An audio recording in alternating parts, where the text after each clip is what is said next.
अस्सलाम वालेकुम जी दोस्तों, क्या हाल चाल है। उम्मीद है सारे भरा ठीक हो सो। उस्ताद जी इधर वेखो, उस्ताद की रोज़ा लगे है, डाडा लगे है।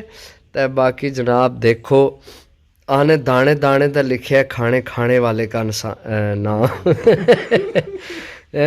रोज़ा लगे है ते जनाब दाने दाने ते लिखे है खाने खाने वाले ना ना जनाब। देखो अज असी चक सवारी बह के जनाब अफ्तारी ले हैं करन ते अल्लाह पाक जनाब भाई की अपने ज़ुबान च रखे। अल्लाह पाक किसी चीज़ की कमी ना करन।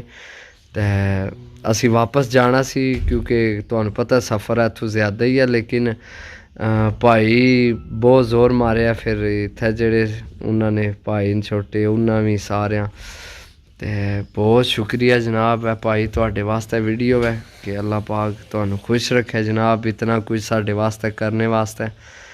ते बाकी नसीब नहीं गल है, खान पीन सारा अपना नसीब होना हर बंदे ना, लेकिन दिला नाल देन होना तो दिला नाल ही खवालन होना। कि उस्ताद जी इधर करो ना। बिल्कुल भाई बिल्कुल। के आखसो के आखना भाई हरां दा शुक्रिया अदा करना है। ऐसा भाई बहुत अच्छे हैं, एडा तकल्लफ किया भाई हरां ने, एडी ज़हमत दी है उन्होंने। भाई मौसम भी नाल न ते भाई अली रज़ा जी हाँ भाई अली रज़ा जनाब। ते बाकी सही है, फिर मिलसा अगली वीडियो, तब तक इजाज़त दियो। अल्लाह हाफिज़।